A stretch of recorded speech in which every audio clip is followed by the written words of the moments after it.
When people think of South Africa, most of the things that come to mind is a rampant HIV rate where, according to the WHO, 25% of the population is HIV positive. A young democracy where apartheid rule was the norm and Mandela is seen as the liberator from white-only oppression. Crime is everywhere, and with crime being everywhere, it makes Johannesburg one of the most dangerous cities in the world.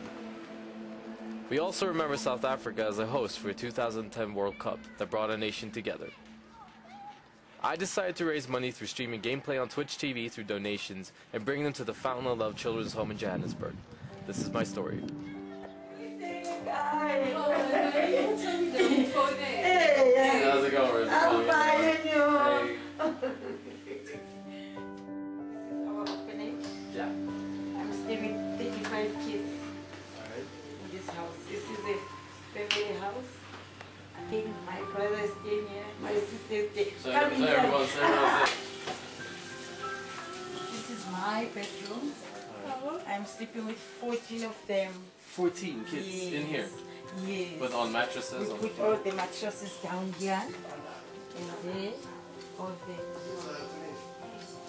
How old are the kids who I'm stay here? sleeping with, here it's from 10 months up to 12 years. I'm sleeping with both girls and boys. So when do they leave the orphanage? Like at what age are they ready? They were supposed to leave at the age of 18, according to the law and the social workers and all that.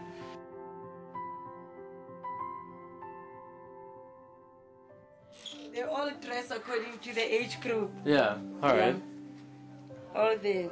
So everyone basically, it's basically a collective of clothes. Everyone just wears whatever they can, right? Yes, yes, yeah. When you just take out the clothes, you see what fits who then for that day.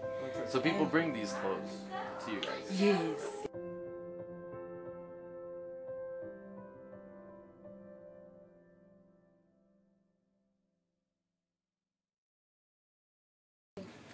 I've got a daycare center also for kids who are taking medication around here, who are taking their ARVs. I discovered that they're taking their medication without any meal.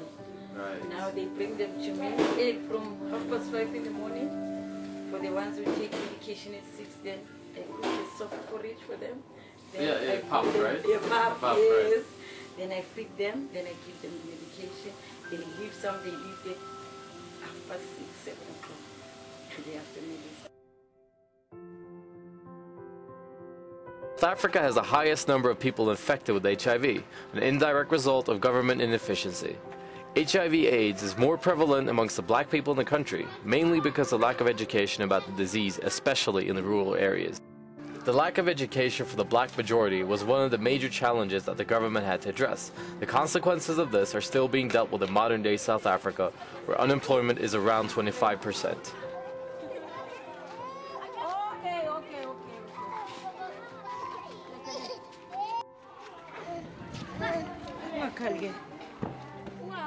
So what I've basically done is, I'm a producer for a video game company, and together with a bunch of people, I've raised a bunch of money for this orphanage. Wow! So it is close to $1,500. Okay. And we just wanted the kids to have a good Easter, basically. So you just tell us what you need, and we will go get it for you. Okay. And we'll deal with everything. Everything you need. Everything from heaters, blankets, food, anything. So just let us know. Okay. We're here. So. Okay.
never help you.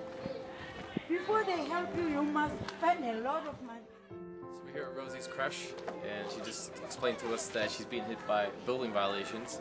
She's not getting paid anything by the government, so all of this is by donations and by free will. How is she going to repair the school in time for the kids if she gets hit by building violations, but she doesn't receive any government grants or anything, which makes it a double-edged situation, I guess. Yeah, it's very weird. In 1951, the government introduced the Group Areas Act, which allocated specific areas to specific racial groups. They tore down all the communities where people of different races had mixed before, such as District 6 in the Western Cape, and created all-black areas such as Soweto. When did you wake up this morning, Rosy? Early? I woke up at 4 a.m. I made the porridge for the kids. Then 6 o'clock, the 9 kids were on the ARVs. I woke them up, only them. Then they had their breakfast until 6:30. Then 7 o'clock they took their medication. Yeah. Then after that, I woke others up. I prepared the big pot now for the crash.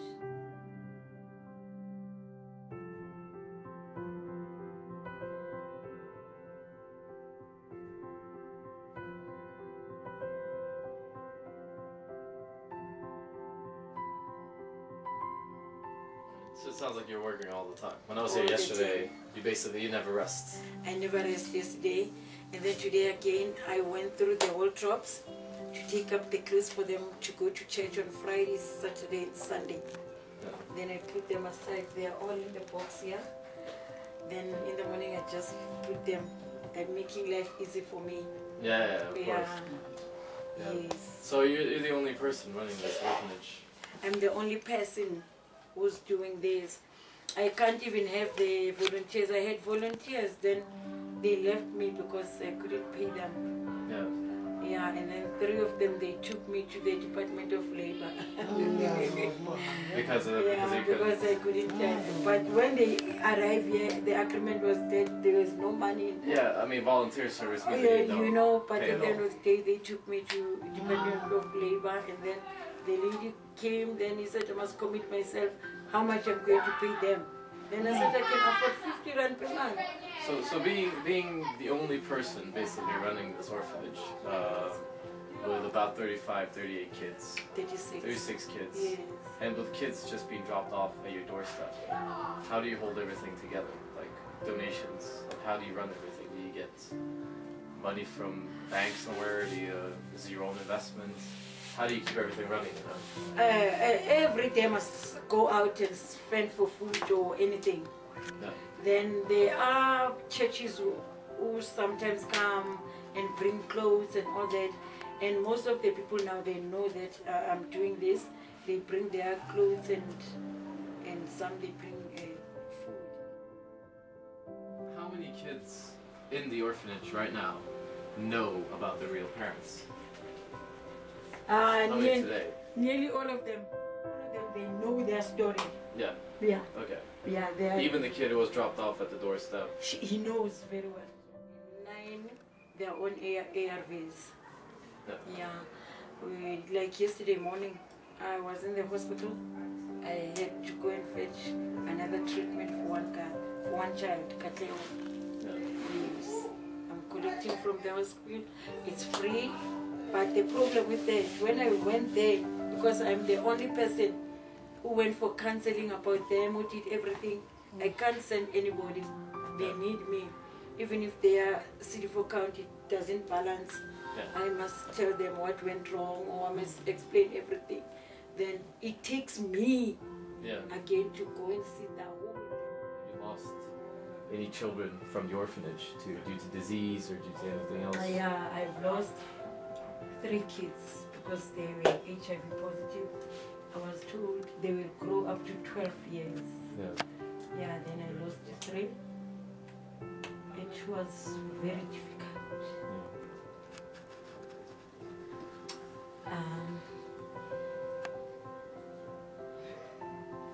Sorry, Rosy.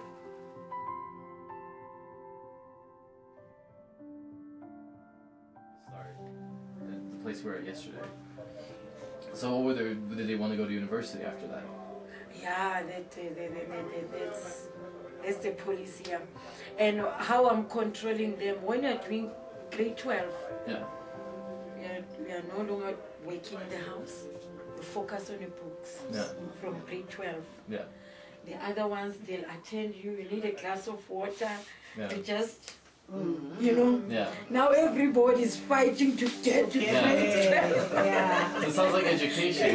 Yes. You want your kids to be educated. That's the best I can give to them.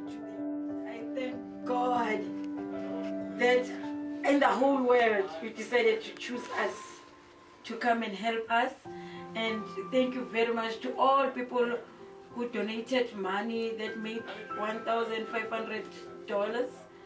Really, may God bless you. May God reach your needs. You've made a difference and you came at the right time. I don't want to lie to you. We're going to send the rest. I need your bank account. Because we're going to send the rest to you so you can keep the school.